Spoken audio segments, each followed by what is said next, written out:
Ujambo popote pale ulipo, natumai ubuheri wa afya. Karibu tena zaidi kwenye himizo letu hii leo. Mie hapa ni VMM kipenda Victor Madomandala, nikiwa na wingi wa matumaini kwamba Bwana amekulinda, Bwana amekuhifadhi, na ni wakati tupate kuenenda pale kwa pamoja katika sehemu hii. Na kumbuka basi ni kwa muda hatuja kuwa pamoja pale, kwa wale ambao hutupata live kwenye redio, na basi nimerejea, sema likizo huisha na imekamilika pale. Kwa hivyo ni wakati tupate kuendelea kwa pamoja. Kwa hivyo ujumbe utakaopata hapa pia takuwa naupata moja kwa moja pale kwenye redio, na itakuwa vema zaidi. Kwa hivyo karibu tupate kuenenda pale kwa pamoja. Mie hapa ni VMM, na kumbuka hivi popote pale ulipo mpendwa msikilizaji, kumbuka hivi popote pale ulipo, basi ni wakati tupate kuingia kwa neno letu la leo. Na kwa wale ambao hawajakuwa pamoja nasi, pengine labda hujakuwa nasi kwa muda, kwa wiki kadhaa ambazo ni wiki mbili, nilikuwa nimeenda off ya 2 weeks, na nashukuru Mungu kwamba zilikamilika salama. Nimeenda maeneo kadha wa kadha, tulikuwa na mikutano kadha wa kadha, tukakuwa kule maeneo ya Eldoret, tukakuwa Kisumu, sio Kisumu, tukakuwa na Nakuru, tukaenda Mombasa. Sasa next itakuwa ni Kisumu, ambapo itakuwa ni 23rd of May tutakuwa na safiri moja kwa moja hadi Kisumu, tukiwa na mkutano ni Yada at 10. Yada imefikisha miaka 10, kwa hivyo tunaenda katika all cities. Mungu akatuelekeza tuende katika all cities, tukipeana sifa kwake tu. Kwa hivyo nashukuru Mungu. Kwa hivyo kwa wale ambao ni wenyeji wa Kisumu, tutakuwa pale Sitam Kisumu 23rd of May, itakuwa ni kesha Friday night. Kwa hivyo usikose that evening, na Mungu tusipetuke kwa pamoja, tumsifu Bwana. Lakini kando na hayo, tuko katika himizo na tumekuwa tukijifunza katika himizo, tumekuwa katika msururo. Ningependa tuendeleze tu pamoja. Kwa wale ambao wanajiunga nasi for the first time, tumesoma andiko hili, tumekuwa katika kitabu cha Mathayo sura yake ya 28 mstari wa kwanza. Tumekuwa tukiendelea of course katika kuanzia mstari wa kwanza, na the other day, labda kwa wale ambao walikuwa pamoja nasi last week on Thursday, tuliongea kwamba aibu iliyokupata haitakupata tena. Najua kwa wale ambao walikuwa nasi tulisoma verse 1 and 2, na ikikuja siku ya last Friday tukasoma katika kitabu cha Mathayo hiyo mstari wa kwanza hadi wa 4, na tukawa natambua kitu kimoja kwamba Mungu anasababisha tetemeko ambalo linasababisha change in your life, tetemeko ambalo linaleta uoga kwa adui na kwako wewe kupa ushindi, kufanya adui aogope na kupa ushindi. Na tulijifunza kwa kirefu zaidi. Kama ulikosa, sina muda wa kufanya recap ya hayo yote, lakini kama ulikosa, kama kuna kitu, unajua kuna tetemeko la aina gani, kulio tuliongea kuhusu mambo mengi ambayo Mungu anasababisha yanafanyika maishani mwako, na unapata kutambua kwamba yanafanyika, yanatendeka kwa ajili wewe unaona ni kama tu yanatendeka tu, ni kama inakuwa ni kitisho tu kinatokea. Kumbe si kitisho tu, kuna vitu vinaweza fanyika. Ndiposa maandiko yanasema kwamba all works together for good. Inafanyika, unashindwa kwa nini imefanyika hivi, na inapofanyika hivyo mwishowe inafanyika kwa ajili ya wema wako. Kwa hivyo ni mengi ambayo tuligusia on Friday last week. Kwa hivyo kama huko pamoja nasi, please enda tu kwenye YouTube channel, tafuta Victor Mandala Himizo, enda kwenye YouTube channel hii, utapata mengi zaidi. Na hata the whole of this weekend, muda huu wote ambao nimekuwa likizo, tumekuwa tukijifunza mengi. Kwa hivyo if you missed any bit, please enenda pale na utapata kwa kirefu zaidi. Tafuta tu Victor Mandala Himizo, na make sure ukishapata Victor Mandala Himizo, pata ujumbe huo, pata jumbe ambazo zimefuatana kwa majuma mawili yamepita. Na zaidi pia kwa wale ambao nazidi kusemezana nasi, of course tumekuwa katika msururu, umekuwa ni weekend ya Easter iliyopita na kadhalika. Kuna mengi ambayo tumejifunza, kwa hivyo usikose pale. Na vile vile pia weekend ambayo imepita, ukiangalia kuna jumbe mbili nimeweka pale. Tulikuwa na mechi, wanacheza mpira bana. Uzee si ugonjwa. Kwa hivyo miaka imesonga ndio, lakini tulijikumbusha na wazee tukacheza mpira. Na kwenye mechi hizo tulicheza kati ya wazee kanisani na vijana wa kanisa kule ambako naenda, na tuliweza kupata ushindi. Tukachapa vijana wetu 2-1. Tuliwafunza, tulisema wacha watumie nguvu na situmie akili, na tukawachapa. Kwa hivyo achia hapo. Ukiangalia kuna highlights niliweka hapo jana, kwa hivyo utaona pale kwa kirefu. Lakini kando na hayo, tunakupa tu recap kidogo, na nikukumbushe kwamba usiondoke hapa kabla usubscribe, kurahisisha mambo ili usipitwe na lolote, iwe ni himizo na kadhalika. Hakikisha kwamba number 1 umeweza kusubscribe. Chini ya video hii hapa chini tu kuna neno subscribe. Kwa hivyo click hiyo neno subscribe. Hapa chini ya video hii kuna neno subscribe. Click hiyo neno subscribe. In case uambie sign in na Gmail account yako. Copy the link hapa juu and share. Nweke comment yako hapa chini, na itakuwa vema zaidi. Kwa hivyo chini ya video hii kuna neno subscribe.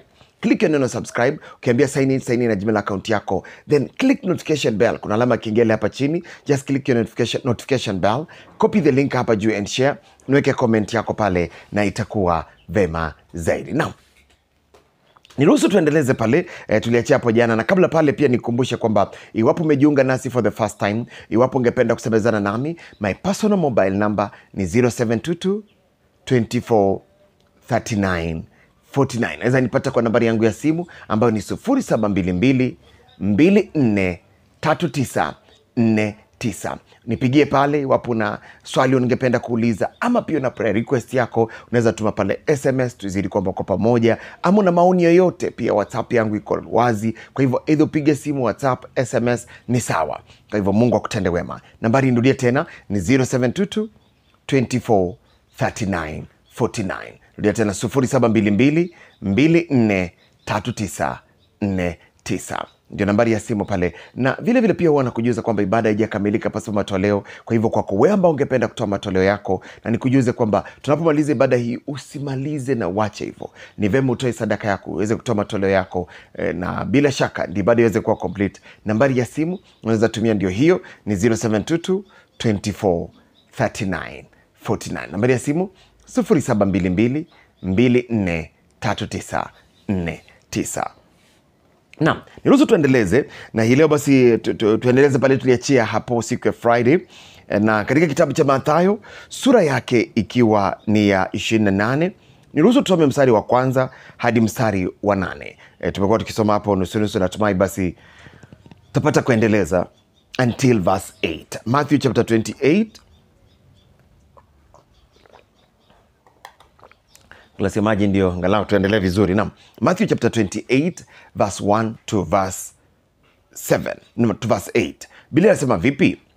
Hata Sabato ilipokwisha ikapambazuka siku ya kwanza ya juma, Mariamu Magdalena na Mariamu yule wa pili walikwenda kulitazama kaburi. Mstari wa 2. Na tazama, palikuwa na tetemeko kubwa la nchi, kwa sababu malaika wa Bwana alishuka kutoka mbinguni, akaja akalivingirisha lile jiwe, akalikalia. Mstari wa 3. Na sura yake ilikuwa kama umeme, na mavazi yake meupe kama theluji, na kwa kumwogopa wale walinzi wakatetemeka, wakawa kama wafu. Mstari wa 5. Malaika akaja akawaambia wale wanawake, msiogope nyinyi, kwa maana najua ya kuwa mnamtafuta Yesu aliyesulubiwa. Mstari wake wa 6. Hayupo hapa, kwani amefufuka kama alivyosema. Njoni mpatazame mahala alipolazwa. Verse 7. Nanyi nendeni upesi mkawaambie wanafunzi wake, amefufuka katika wafu. Tazama, awatangulia kwenda Galilaya, ndiko mtakako mwona. Haya, nimekwisha waambieni. Mstari wake wa 8. Hapo ndipo natilia uzito zaidi. Verse 8. Wakaondoka upesi kutoka kaburini, na hofu na furaha nyingi, wakaenda mbio kuwapasha wanafunzi wake habari. Naam, niruhusu nirudie mstari wa 8 kwa Kiingereza. Wasema kwamba and they departed quickly from the sepulchre with fear and great joy, and did run to bring his disciples word. Bwana, nakushukuru kwa neno lako. Naomba kwamba Bwana nena nasi siku ya leo. Enenda nasi Baba, na punguzi zidi kuongezeka. Roho Mtakatifu kapate kushika usukani Baba, tujaze upya, tuongoze Baba, nena nasi, maana tu twakusubiri unene nasi. Kwa jina la Yesu Kristo naomba, amen. Amen. Naam, tunaposoma katika andiko hili ni story kuhusiana na Magdalena walipoenda kumtazama Yesu baada ya kufufuka. Wanaenda pale ni wakati Yesu alikuwa amesulubiwa. Na yafika hapa katika mstari wake wa 8. Biblia inaongea kwamba walipoenda wakafika mahali wakapatana na malaika ambaye alikuwa Yesu amefufuka. Walikuwa wanajiuliza ataondoaje lile jiwe, na wakapata malaika amevingirisha hilo jiwe na akalikalia. Kwa hivyo hakuna kitakachowazuia tena, akakalia lile jiwe. Na baada ya kukalia lile jiwe, napoangalia katika andiko hili ni kwamba baada wanaangalia, alafu anamwambia hayupo, ashafufuka. Vile alivyosema hivyo ndivyo imefanyika. Kwa hiyo basi hayupo tena. Na kwa kuwakataza hivyo akamwambia kwa sababu anaona wako na mashaka, akamwambia kujeni mpatazame pahala ambapo alikuwa, kwa sababu hayupo pale tena. Kama vile alivyosema amefufuka. Na kweli wakaenda wakaconfirm, wakathibitisha kwamba alikuwa amefufuka. Naam.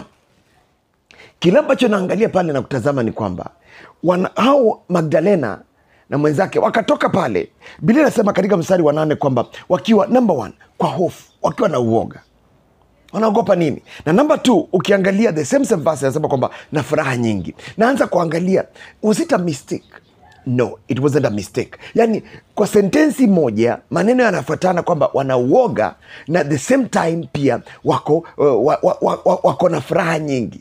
Uoga na furaha nyingi hazienendi katika sentensi moja. Kwa hivyo ikawa ni kwamba wamechanganyikiwa, wanashindwa tufurahi ama tukasirike. Na kufikia pale nikawa naona kwamba Mungu anafika mahali kuna kitu anaenda kutendea, kitu ambacho kitasababisha uwe uchanganyikiwa, ukuwe na mixed reactions, mixed feelings, kwamba unashindwa ni furahi ama nikasirike, nicheke ama nilie. Naona mtu Mungu akikutendea siku ya leo, asubuhi ya leo, kuna kitu Mungu anaenda kutendea mpaka upate zile mixed reactions. Unachanganyikiwa, unashindwa, je utacheka, je utalia, je ufurahi ama ukasirike. Popote pale ulipo, nahisi kuambia kwamba Mungu anaenda kutendea jambo hilo hii leo. Tunapozungumza nawe, Mungu anakutendea hii leo kwa jina la Yesu Kristo. Labda washindwa, Victor, unamaanisha nini unaposema nishindwe, nifurahi, nicheke? Naam, angalia kwa mfano huu, nitumie mfano huu tupate kunielewa vizuri. Unaenda pahali kuna mateso umepitia, kuna changamoto umepitia, mpaka unashindwa, hii mbona hizi shida zanifuata? Mbona hali hii inanifuata? Mbona nani ananipiga vita? Kazini kunapigwa vita, sijui kwenye huduma napigwa vita, mpaka unashindwa kwa nini? Alafu unaomba, Mungu anafika mahali anakupigania, mpaka to an extent unapata gundua kwamba kumbe aliyekupiga vita, aliyefanya uwezi pata mtoto, aliyefanya uwezi pata promotion, aliyefanya uwezi pata kuinuliwa, aliyefanya uwezi maliza mjengo wako, kumbe ni mtu wa karibu nawe. Na Mungu atasababisha ujue vipi? Wakati ambapo unafika mahali unaomba, alafu unafika mahali, maana kile mtu apandacho ndicho atakachovuna. Kwa hivyo, kwa yule kuvuna, unapata kwamba amepanda maovu, amekupangia maovu, ametaka ufe, alafu kile kifo alikutakia kinampata yeye.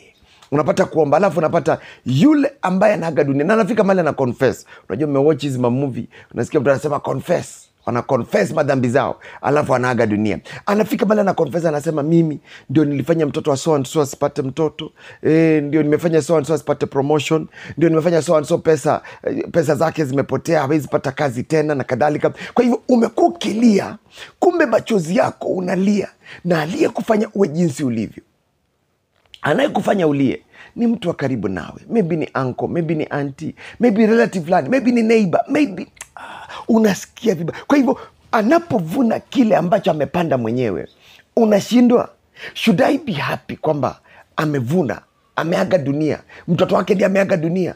Kuna mmoja alikuwa ananipa kisa kimoja ambapo alikuwa ametegwa na mtu fulani apate ajali. Ulikuwa ni mtu ambaye ni mtu wa karibu naye, ni relative kutoka upande wa kina baba, na akawa amemtega age dunia. Na katika mambo hayo wakawa naomba kanisani, na wakaomba na akahisi, na mchungaji akamwambia naona mtu wa karibu nao akiaga. Kisa na maana huyo mtu alikuwa amekupangia ajali, na kweli alipokuwa akisafiri alipata matatizo mengi njiani, lakini alimaliza safari vema. Na kwa kufika, yeye hakujua kumbe wakati huo wanapoomba hivyo, mtoto wa huyo mzee akapata ajali. Na alipopata ajali, ilikuwa akabaki hali mahututi, akakaa katika ICU kwa muda mrefu, later akaaga dunia. Naam, kitu ambacho naangalia pale, anajiuliza, anaanza kufika, anakuwa na mixed reactions, kwa sababu huyu ni mtoto wa relative, a very close uncle kwake, lakini mtoto wake ameaga dunia. Hakujua kumbe ni uncle yake alikuwa anampangia maovu. Anashindwa kwa nini? Mbona? So ako na mixed reaction. Should I be happy kwamba mtoto wa uncle amepass? Should I be happy kwamba yule alikuwa akinipangia maovu ameenda, ama nikasirike kwamba ni mtu aliyekuwa karibu nami ameaga dunia?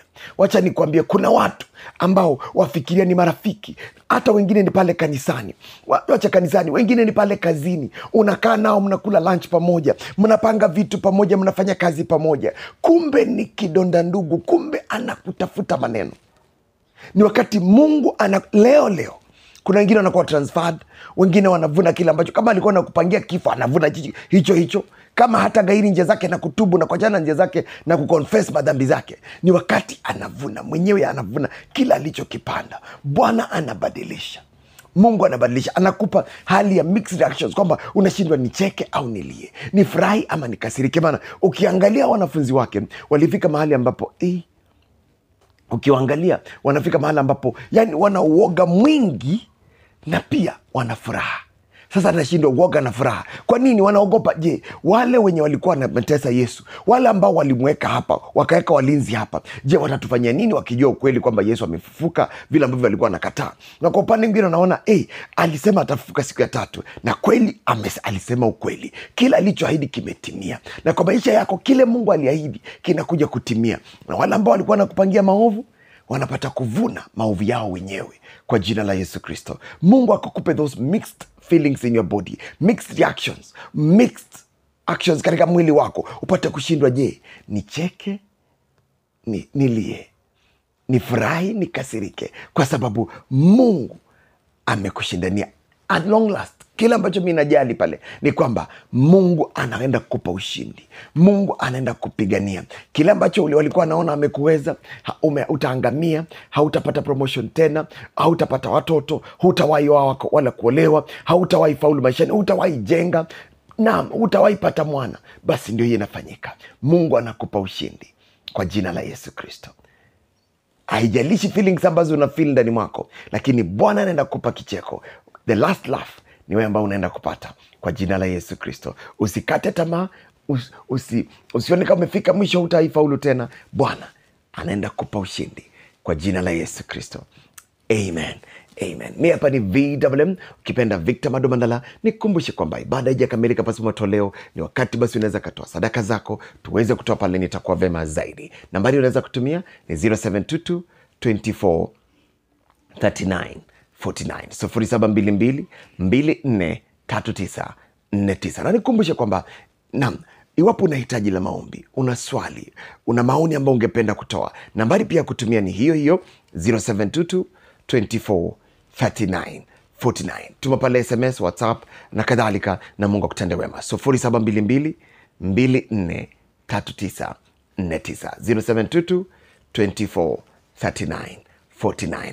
God bless you. Mimi hapa ni VMM, ukipenda Victor Mandala. Kwenye himizo nimerejea, kwa hivyo kwa wale ambao ni wa redio pia tupo pale, tuenende pale kwa pamoja na itakuwa vyema zaidi. 0722 24 39 49. Na zaidi, make sure you subscribe. Usiondoke hapa kabla usubscribe. Chini ya video hii kuna neno subscribe. Click hiyo neno subscribe. Kiambia sign in na Gmail account yako. Copy the link hapa juu and share. Naweke comment yako pale, na Mungu akutende wema.